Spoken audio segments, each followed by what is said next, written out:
We need to get into this one today.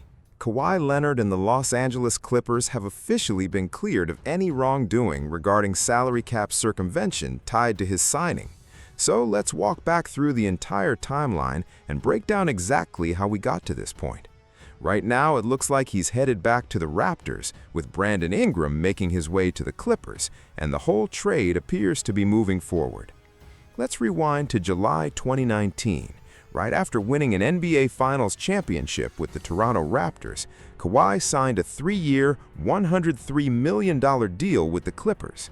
By December of that same year, the NBA launched its first investigation into the franchise, following complaints that Leonard's uncle and advisor, Dennis Robertson, had requested improper benefits, things like housing, private planes, and equity stakes.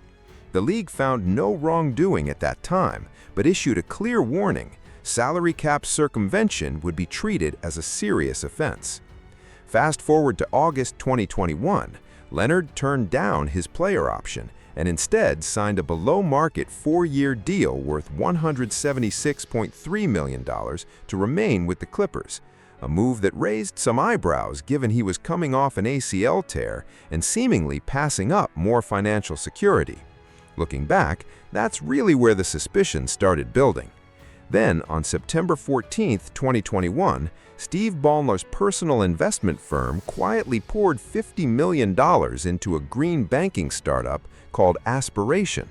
Less than 2 weeks later, on September 27th, the Clippers broke ground on the Intuit Dome and unveiled a massive 23-year, $300 million partnership naming Aspiration as their official sustainability partner.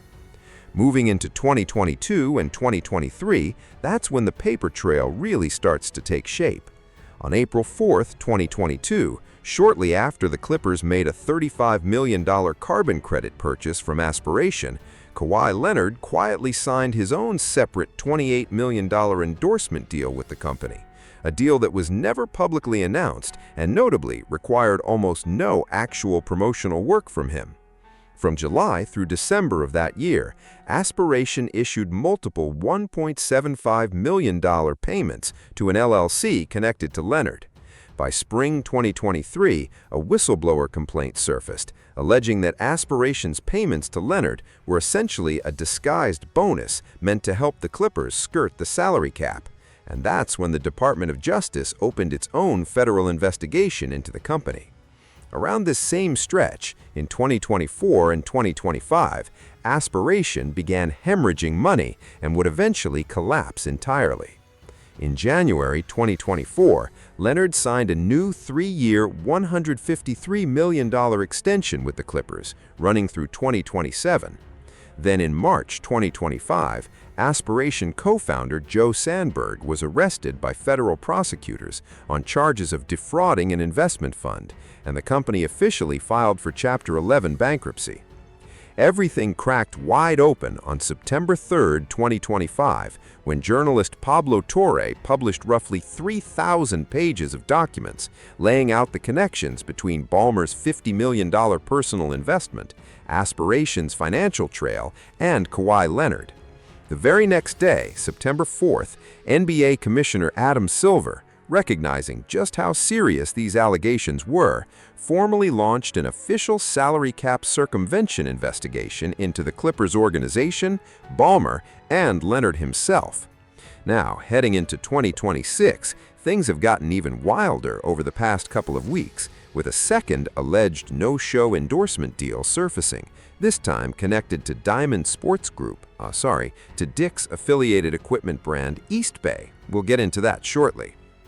On July 30th, 2026, with the investigation casting a shadow over the entire franchise, the Clippers agreed to a blockbuster trade, sending Kawhi Leonard back to Toronto in exchange for Brandon Ingram and Grady Dick.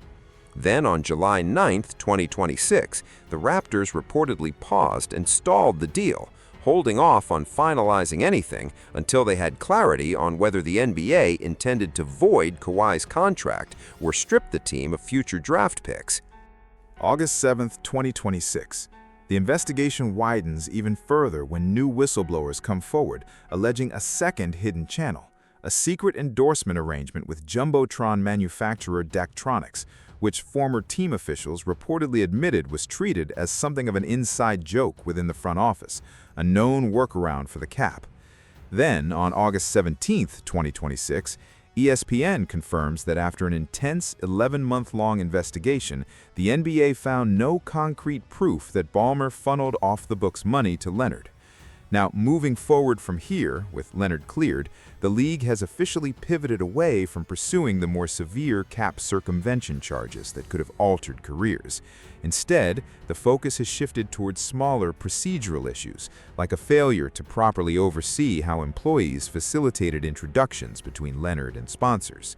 And because the worst-case outcomes, voided contracts, major draft capital penalties, are officially off the table, the Raptors and Clippers are expected to move forward and finalize their blockbuster trade before NBA training camp opens.